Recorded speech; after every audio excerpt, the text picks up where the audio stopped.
If your team is in a funk right now, I've got 3 tips for you to help get them back on track. No matter how much your team has won in the past, what has got you to where you are sometimes doesn't get us to where we need to go. All teams have cultures. Cultures are your shared beliefs, norms, values, systems of behavior. In short, it's your way of life.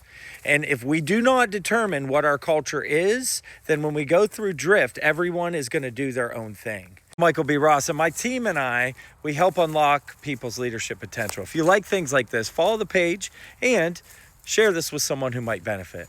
So the first tip for breaking out of a funk is remember who you are. This is your identity. This is what you believe about yourselves. We cannot act out of accordance with what we believe about ourselves, both individually and as a team. So get your team together, get a whiteboard out, start writing down who are we?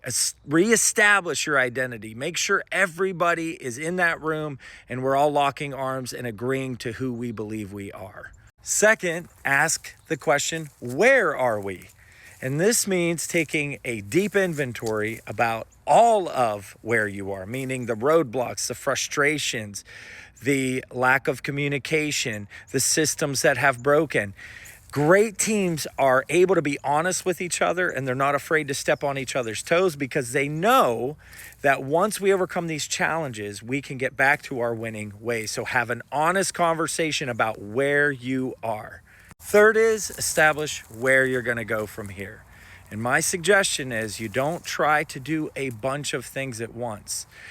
What you do is you get your team together and you decide collectively what is one new behavior we are all going to do starting today. And it usually is something around attitude, the way we see the world. So, hey, after today, we're going to come in here with a positive attitude every day. That may sound trite to you, but I promise you, if you can get everyone to commit to one thing and everybody starts doing it consistently, that has a spillover effect. Winning creates more winning. So make sure that you do one thing that you can do a quick win on, and it usually is around something with attitude and changing our perspective, and that begins the change process. If you'd like to discuss this further, you can schedule a consultation, but I'd ask you to follow this page and also share this with someone who might benefit. Now let's go win.